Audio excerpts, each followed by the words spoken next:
She called 911 to report me as an armed threat, all because I refused to let her inspect my curtains. What this HOA Karen didn't know: my wife was the dispatcher. And when she demanded sweat teams, airlifts, and finial-related anarchy, my wife gave her exactly what she asked for. By the end, her power trip cost her $15,000, and the whole neighborhood watched. This is how you destroy an HOA tyrant with one 911 call. Living in a neighborhood governed by an HOA, especially one as zealous as ours, often feels like tiptoeing through a minefield of arbitrary rules and regulations, each one seemingly designed by someone with too much time on their hands and a desperate need for control. When Sarah and I first moved into Willow Creek Estates, it seemed idyllic. Manicured lawns, identical mailboxes gleaming in the sun, a sense of pristine order that at first glance appeared peaceful. We were perhaps naive. We soon learned that this order was maintained not by communal respect, but by the iron fist of Brenda McLachlan, president of the HOA board, and a woman who patrolled the streets like a hawk, searching for its next-sized infraction. Brenda wasn't just a stickler for the rules. She was the architect of many, her interpretations often veering into the realm of the truly bizarre. She was in her late 50s with a tightly permed helmet of blonde hair that seemed to defy gravity and a wardrobe that consisted exclusively of pastel pantsuits, often accessorized with an HOA-branded lanyard. Even when she was just getting her mail, power, she believed, was absolute, her judgment infallible. Early on, we'd had minor skirmishes. There was the official warning notice about our garden hose being visible from the street for more than the allotted 3 hours post-watering, complete with a time-stamped photograph. Then came the passive-aggressive email chain about the precise shade of beige. Our new welcome mat was apparently Sahara Sunset, when the approved palette clearly dictated desert sand. A distinction so minute it would require a spectrograph to confirm. Each interaction was a masterclass in pedantry, leaving us shaking our heads, but largely compliant, choosing our battles. The HOA bylaws, a tome thicker than a phone book for a small city, were her scriptures, and she preached from them with fervent conviction, conveniently ignoring sections that didn't suit her agenda or more often inventing clauses that simply didn't exist.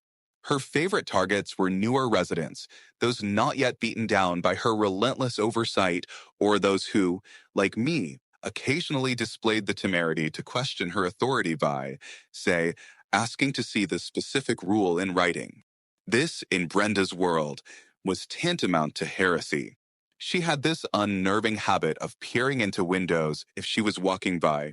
Not a quick glance, but a full and lingering stare as if she was cataloging your possessions for compliance. She once left a note on our door about a decorative vase visible on our windowsill, claiming it potentially detracted from the aesthetic uniformity of the north-facing window displays. My wife, Sarah, who worked stressful shifts as a 911 dispatcher, often found Brenda's antics to be a source of dark humor, a peculiar sort of comic relief after dealing with actual life and death emergencies. "At least my crazies at work have a genuine crisis," she'd say. Brenda just manufactures hers out of thin air and beige paint swatches. We learned to document everything, to communicate with the HOA primarily through email for a paper trail, and to generally keep our heads down. But Brenda seemed to view our quiet compliance not as respectful neighborliness, but as a challenge, an indication that we were hiding something truly egregious, like an unapproved pet alligator or an underground disco. Her intrusions were becoming more frequent, her inspections more bold. She'd taken to casually strolling onto people's porches to examine potted plants or test the structural integrity of their railings with a firm shake. Most neighbors just sighed and let her, too weary to fight, but her obsession with our home, for some reason, seemed to intensify. Perhaps it was because I'd once politely but firmly corrected her during an HOA meeting when she claimed the association owned the first 5 feet of everyone's driveway. I had simply pointed to the relevant section of covenants, which clearly stated otherwise. The look she gave me could have curdled milk from 50 paces. It was after this that her random checks on our property seemed to escalate. This latest fixation, the one that led to the now infamous 911 call, was supposedly about ensuring all homes were adhering to an unwritten, verbally communicated internal ambience standard. A concept so nebulous and unenforceable it was laughable. She'd decided, apparently, that our living room curtains, glimpsed fleetingly through the window, were potentially non-compliant with seasonal decorative mandates. It was Tuesday morning, my day off, and I was enjoying a rare, quiet cup of coffee, blissfully unaware that Hurricane Brenda was about to make landfall on my doorstep. The doorbell rang with an insistent, almost aggressive sharpness that immediately set my teeth on edge. I wasn't expecting anyone, and there's a particular kind of dread that accompanies an unexpected ring when you live under HOA surveillance. Peeking through the peephole, I confirmed my suspicions. Brenda McLachlan standing ramrod straight, clipboard in hand, a look of grim determination etched onto her face. She was wearing a particularly offensive shade of mint green pantsuit today, a color that seemed to vibrate with righteous indignation. I took a deep breath, braced myself, and opened the door. Brenda, I greeted, keeping my tone as neutral as possible. To what do I owe the pleasure? Her eyes, small and suspicious, flipped past me, trying to get a view into the house. Mr. Harrison, she began, her voice devoid of any warmth. I'm here for the scheduled interior ambience compliance check. Scheduled by whom? I certainly hadn't scheduled anything, nor had I received any official notification, which even by her own convoluted rules, was usually required. I'm sorry, Brenda, but I'm not aware of any scheduled check, I replied calmly. And frankly, I'm a little busy right now. This was, in fact, true. My coffee was getting cold. This is an official HOA matter, Mr. Harrison, she retorted, puffing up slightly. All residents are required to cooperate. I need to inspect your primary living space, specifically the window treatments and general decorative cohesion. She actually said, decorative cohesion. I had to physically restrain a laugh. Brenda, I said, leaning against the doorframe, making it clear she wasn't getting past me. I appreciate your dedication to cohesion. However, unless you have a warrant signed by a judge or can show me a specific bylaw that grants you unsolicited access to the inside of my home, you're not coming in. This is private property. I was polite but firm. I knew my rights, and more importantly, I knew the HOA bylaws better than she thought. There was no such provision for random interior inspections without resident consent or serious, cause like a visible structural hazard. Her face tightened, the mint green of her suit seeming to deepen with her displeasure. Are you refusing an official HOA inspection, Mr. Harrison? Her voice took on a dangerous edge. That's a serious violation. I shrugged. I'm refusing to let a stranger into my home without proper cause or authorization. Brenda, there's a difference. The conversation, if you could call it that, continued in this vein for several minutes. She insisted it was her right, her duty. I calmly repeated my stance. Her arguments became increasingly circular and illogical. She claimed she'd received an anonymous complaint about our curtains. Knowing our immediate neighbors, who were lovely and equally weary of Brenda's antics, I highly doubted this. A complaint about what exactly, Brenda? That they're too curtainy, I asked, a hint of sarcasm finally seeping through. This was clearly the wrong approach. Sarcasm was like fuel to her fire. They appeared to be of an unapproved texture in the afternoon sun. She snapped, actually tapping her clipboard for emphasis, as if it contained sworn affidavits from fabric experts. And I have reason to believe you may be using unapproved curtain rod finials. Finials. She was really going there. My patience, normally quite robust, was wearing thin. Brenda, with all due respect, you're not seeing my finials. You're not seeing my curtains up close. You're not coming into my house today. If you wish to pursue this, please send me an official letter citing the specific bylaw you believe I'm violating, and I'll have my lawyer review it. The word lawyer seemed to make her twitch. This is obstruction, she declared, her voice rising in pitch. You are harassing an official representative of the Homeowners Association in the performance of her duties.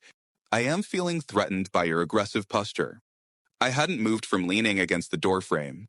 If anything, I was the picture of a relaxed, albeit annoyed, homeowner. Threatened.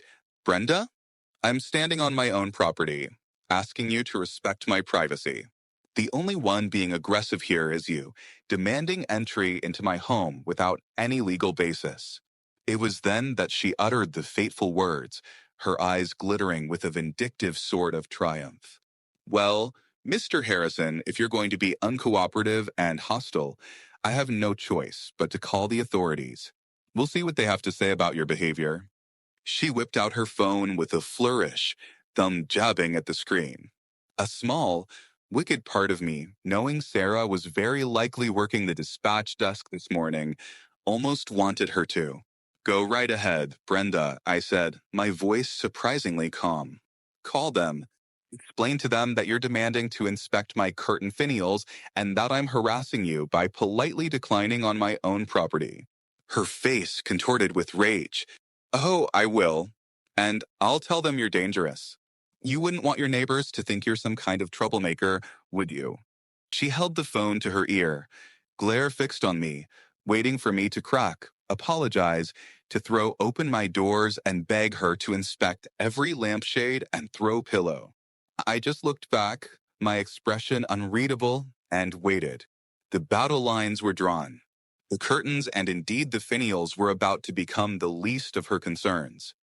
I watched as Brenda, her face a mask of self-righteous fury, dramatically turned her back to me, phone pressed to her ear, speaking in loud, urgent tones.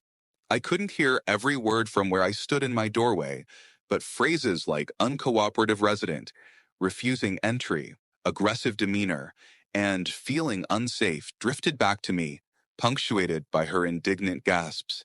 I could only imagine the story she was weaving for the unfortunate soul on the other end of that line.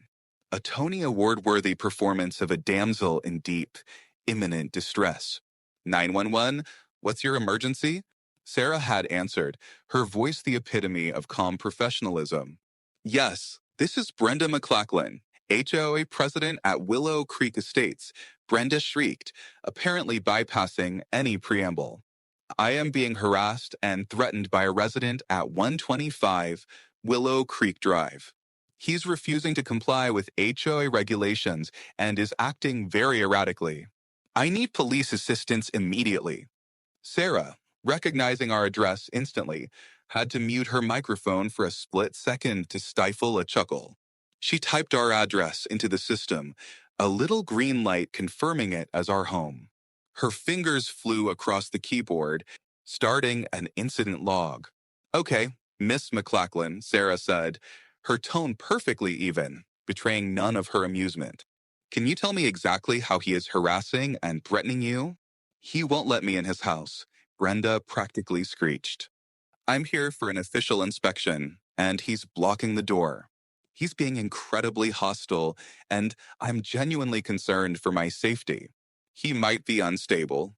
Sarah, ever the professional, continued with the standard questions, though each one must have felt like setting up a punchline. Ma'am, is he verbally threatening you? Does he have any weapons? Are you in immediate physical danger? According to Sarah, Brenda hesitated for a moment, likely realizing that he won't let me inspect his drapes didn't quite sound like a life-threatening emergency. Well, he's being verbally obstructive, Brenda decided. And his tone is very menacing. As for weapons, I can't see any, but who knows what he has in there. People like him, these rule breakers, they can be very unpredictable. I demand a police presence. Sarah calmly explained, Ma'am, refusing entry for an HOA matter is generally a civil issue, not a police emergency unless there are specific threats or acts of violence. Oh, this was rich. Sarah was using her official procedure voice, the one that could de-escalate a riot, or in this case, subtly lead Brenda further down the rabbit hole. But he's harassing me, Brenda insisted, her voice cracking with frustration. I am an officer of the HOA. His refusal is a direct challenge to community order. It's societal breakdown in miniature. Sarah could hear the rustling of Brenda's clipboard through the phone. I understand you're upset, Miss McLachlan, Sarah said, her voice radiating soothing bureaucratic empathy. We will, of course, document your concerns. Can you describe his menacing tone more specifically? What exactly did he say that made you feel threatened? This, Sarah told me, led to a rambling diatribe from Brenda about how my calm refusal was itself a form of aggression and how my failure to submit to a legitimate inspection was indicative of a deeper, more sinister nonconformity. She accused me of harboring unapproved window treatments with the same gravity one might use to report a bomb threat. Sarah patiently listened, meticulously typing Brenda's increasingly outlandish claims into the dispatch log. All right, Miss McLachlan, Sarah said after Brenda finally paused for breath. We are taking your report very seriously. Units are being apprised of the situation in your area. She used careful, non-committal language. She hadn't actually dispatched anyone yet, but she let Brenda believe that the wheels of justice were slowly beginning to turn. From my vantage point, I saw Brenda lower her phone, a smirk of triumph playing on her lips. She shot me a look that clearly said, "You're in for it now." I just leaned a little more comfortably against my doorframe. The initial wave of annoyance was being replaced by a growing sense of amusement and anticipation. My wife was a professional, damn good one, but she also had a finely tuned sense of justice and a very low tolerance for bullies who abuse systems. Brenda had just handed her the perfect opportunity to teach a masterclass in consequences. The beauty of it was that Sarah wouldn't have to break a single rule or procedure to do it. She'd just have to give Brenda exactly what she was in her escalating panic about to ask for. Brenda's smirk didn't last long. After about 10 minutes of her pacing my front walkway like a caged leopard, occasionally glaring at my front door as if expecting it to spontaneously combust from the sheer force of her disapproval, she started to look agitated. No sirens, no flashing lights, no stern-faced officers arriving to validate her authority. She pulled out her phone again, her thumb mashing the screen with renewed fervor. I could practically feel the waves of indignation rolling off her. Back at the dispatch center, Sarah told me later the redial lit up on her console almost immediately. 911, what is your emergency? Sarah answered, already knowing who it was. It's Brenda McLachlan again, came the shriek. Where are your officers? This man is still here, refusing entry. He's probably destroying evidence of his violations right now. He looked out the window and laughed at me. This is intolerable. I had admittedly peeked through the blinds a moment before, mostly out of curiosity to see if she was still there, and perhaps a small involuntary smile had indeed crossed my face at the sheer absurdity of the situation. It certainly wasn't a malicious laugh, more of a "can you believe this is my life" kind of chuckle. Brenda, however, interpreted it as a profound personal insult and a sign of my burgeoning villainy. Miss McLachlan, Sarah said, her voice still a beacon of professional calm. As I mentioned, officer availability can vary, and calls are prioritized based on immediate threat to life or property. We have your report documented. This, of course, was not what Brenda wanted to hear. Documented? She wanted action. She wanted handcuffs and perp walks. She wanted validation. Prioritized. Brenda screeched, I am an HOA president. This is a direct affront to community governance. Do you understand the precedent this sets? If he gets away with this, no one will respect the rules. It'll be anarchy. Flower beds will go untended. Mailboxes will be non-regulation colors. It'll be chaos. Sarah, ever patient, replied, Ma'am, I understand your position within the community, but the police department operates under state law and municipal codes. Refusal to allow an HOA inspection for curtain rods doesn't typically rise to the level of immediate police intervention unless there are aggravating circumstances. This was the verbal equivalent of poking a hornet's nest with a stick. Brenda exploded. Aggravating circumstances? I'll give you aggravating circumstances. This man Harrison, he's got a very shifty look about him. He could be dangerous. I don't know what he's capable of. For all I know, he's got an arsenal in there. He's barricaded himself. We need to send a SWAT team. I don't feel safe. My life could be in danger. Sarah raised an eyebrow. A SWAT team? For a curtain inspection. This was escalating beautifully. A SWAT team, ma'am. Sarah clarified, ensuring the recording picked up the request clearly. Are you stating you believe he is armed and poses a significant immediate threat requiring specialized tactical units? Brenda, caught up in her own drama, doubled down. Yes, absolutely. He's clearly unhinged. You can't be too careful these days. He could have anything in that house. And I'm trapped out here, practically a hostage to his noncompliance. I think I need an airlift.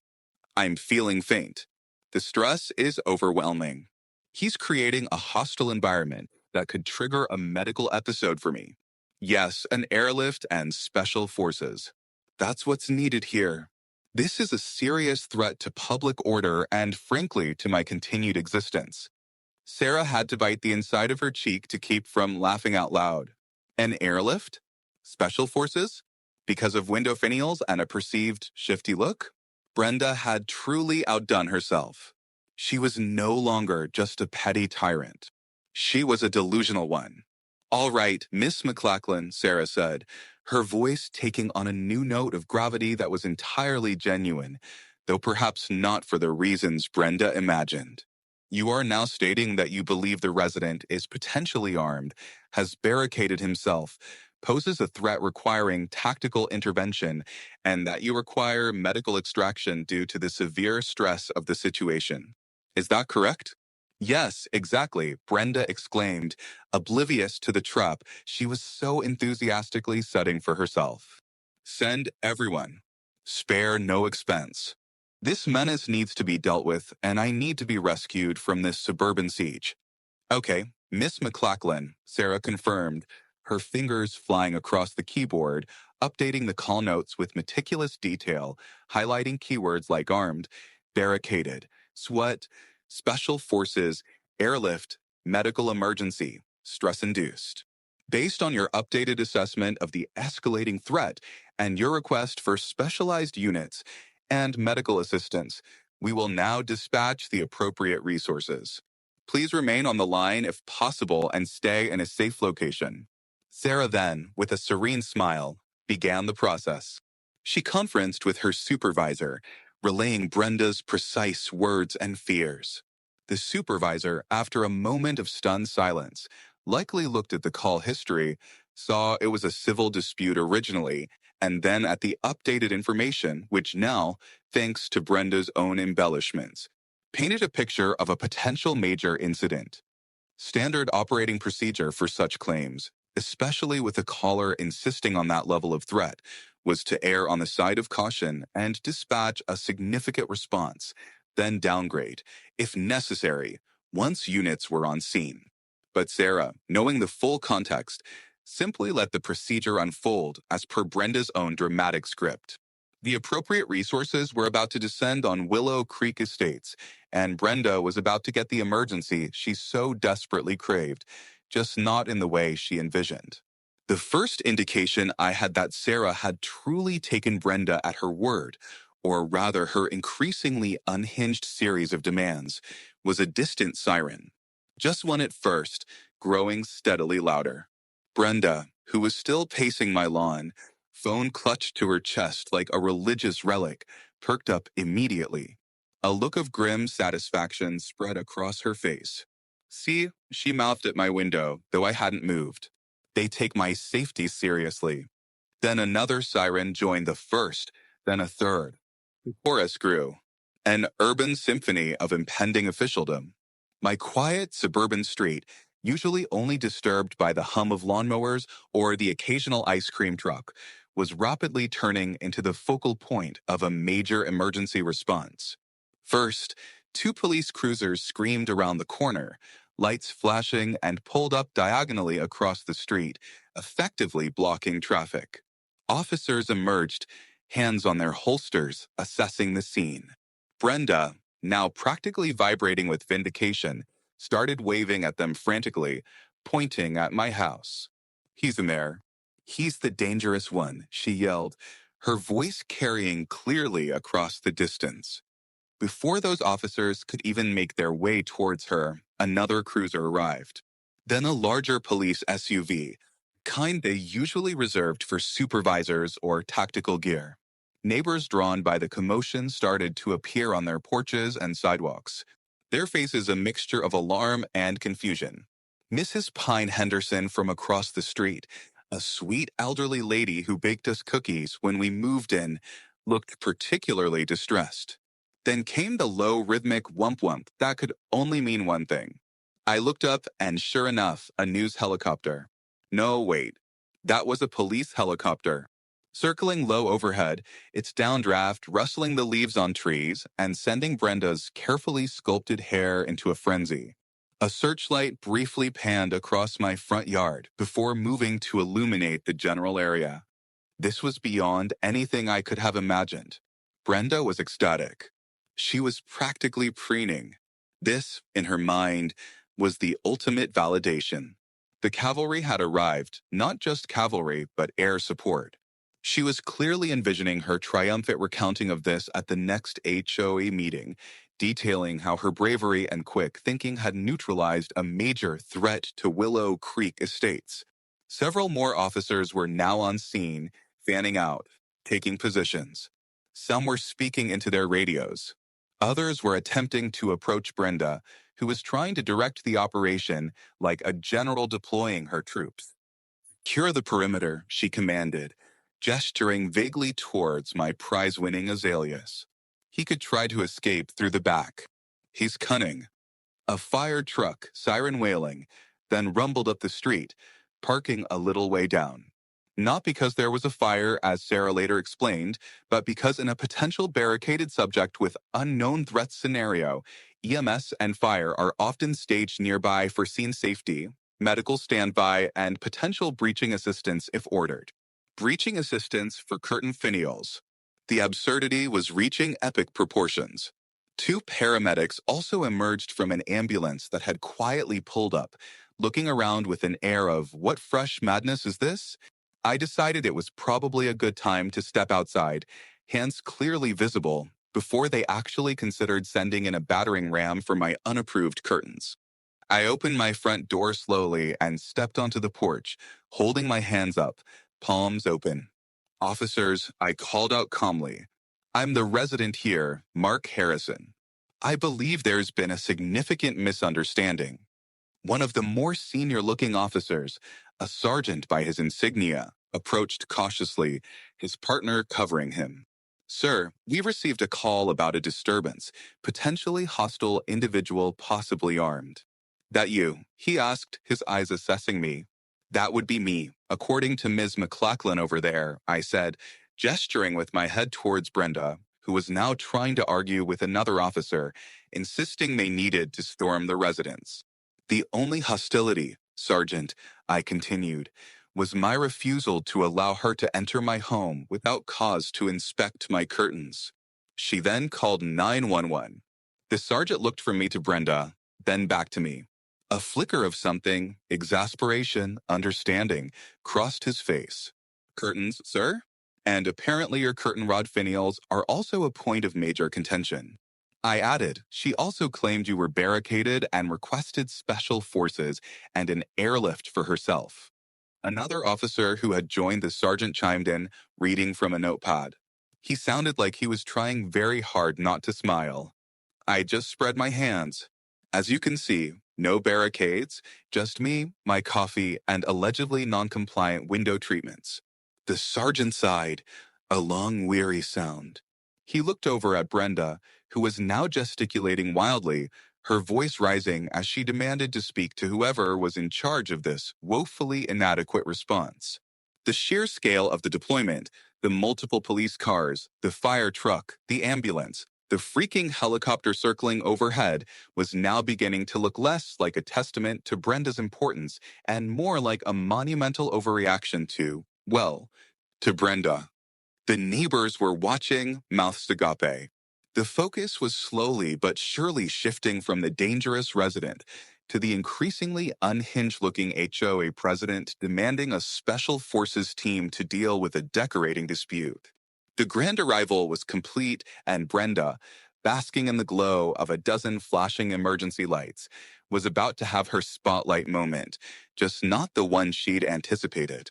The initial tension from the officers began to dissipate remarkably quickly once I calmly explained the situation, sticking to facts. Brenda's unannounced demand for an interior inspection, my refusal based on property rights, and her subsequent escalating 911 calls. I offered to show them the HOA bylaws, which contained no provision for such inspections, and even invited them in, ironically, to see the utterly non-threatening nature of my living room.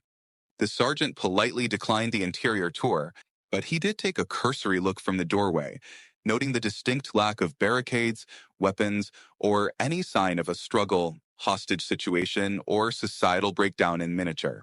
His radio crackled, and he had a brief, quiet conversation, likely with dispatch, or rather with Sarah, who would have been feeding him the relevant details, including transcripts of Brenda's increasingly hysterical demands. His gaze shifted towards Brenda, who was still haranguing a younger officer, insisting they hadn't secured the scene properly and that I was clearly a master of deception. The sergeant walked over to her, his expression now one of stern professionalism. "Miss McLachlan," he began, his voice firm but controlled, cutting through her tirade. "We need to discuss the nature of your 911 calls." Brenda beamed, puffing up. "Yes, Sergeant. Thank you. It's about time someone took charge. This man," she pointed at me dramatically, "is a menace." "Ma'am," the sergeant interrupted. "Based on our assessment, there is no criminal offense being committed by Mr. Harrison. This is a civil disagreement regarding HOA rules. There is no evidence of him being armed, no barricade, and certainly no need for a tactical response or an airlift." Brenda's jaw dropped. The color drained from her face, leaving the mint green pantsuit looking even more lurid. But I felt threatened. He was hostile. I demanded a proper response. "I specifically requested special forces, ma'am." Another officer joined in, holding a small printout, which I suspected was a preliminary cost estimate for the deployed resources. "You initiated a significant emergency response, including multiple police units, fire department standby, EMS, and air support based on claims that appear to be unsubstantiated." The word unsubstantiated hung in the air. The fire chief, who had strolled over, added that helicopter time isn't cheap, ma'am. Nor is pulling a ladder truck and a full crew off their regular duties for a non-emergency. Brenda looked utterly bewildered. But it was an emergency. I told the dispatcher. She understood. Oh, Sarah understood. All right. She understood how to give someone enough rope. The dispatcher, the sergeant said, his eyes glinting slightly, recorded your specific request for a SWAT team, special forces, and medical airlift due to the severe stress and danger you perceived. Under city and county ordinances, initiating a false emergency report, especially one that ties up this level of resources, carries significant penalties. This includes full cost recovery for all deployed assets. The word false report hung in the air. The fire chief, who had strolled over, added that helicopter time isn't cheap, ma'am. Nor is pulling a ladder truck and a full crew off their regular duties for a non-emergency. Brenda sputtered. False report? But I was scared. He wouldn't let me see his finials. It's against the rules. One of the paramedics who had been patiently standing by chimed in dryly. Ma'am, your vitals seemed perfectly stable. No indication of fainting or needing an airlift for stress, though the bill might actually make you feel faint. The full weight of what she had done began to dawn on Brenda. The triumphant expression was replaced by one of dawning horror.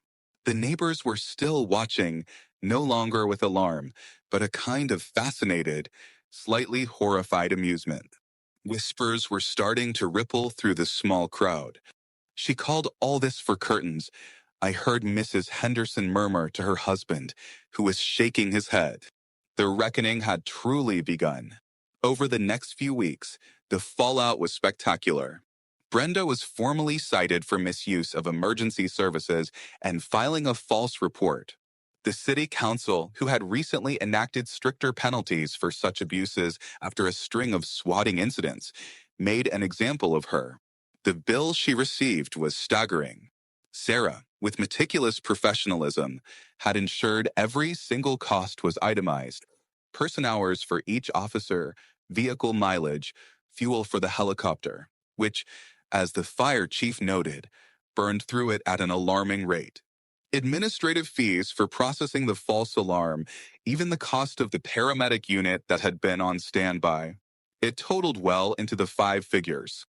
Brenda apparently tried to argue it, tried to claim she was the victim, but recordings of her 911 calls, especially her increasingly wild demands, were irrefutable. The HOA board held an emergency meeting.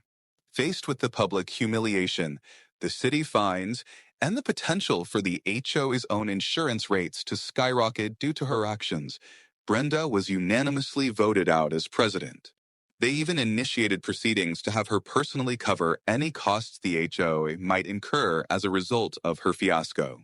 The Willow Creek Estates HOA internal ambience compliance mandate was never spoken of again.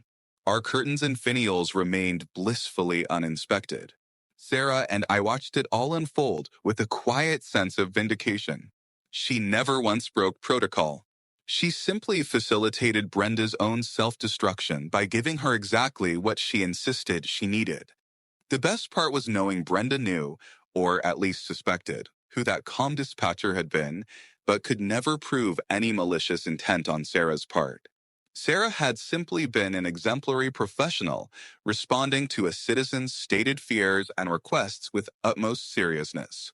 And so life in Willow Creek Estates returned to a new kind of normal, one significantly less oppressed by the shadow of Brenda McLachlan's clipboard. People started planting slightly more diverse flowers. Our welcome mat remained defiantly Sahara sunset, and I even installed some rather flamboyant, unapproved, and utterly delightful new curtain rod finials just because I could. If you're dealing with an out-of-control HOA Karen of your own, remember this story and maybe, just maybe, remind them that when you dial 911, you better be sure you actually have an emergency, because you never know who might be on the other end of the line ready to professionally and efficiently give you exactly what you ask for. Drop a comment if you've ever seen an HOA go completely off the rails.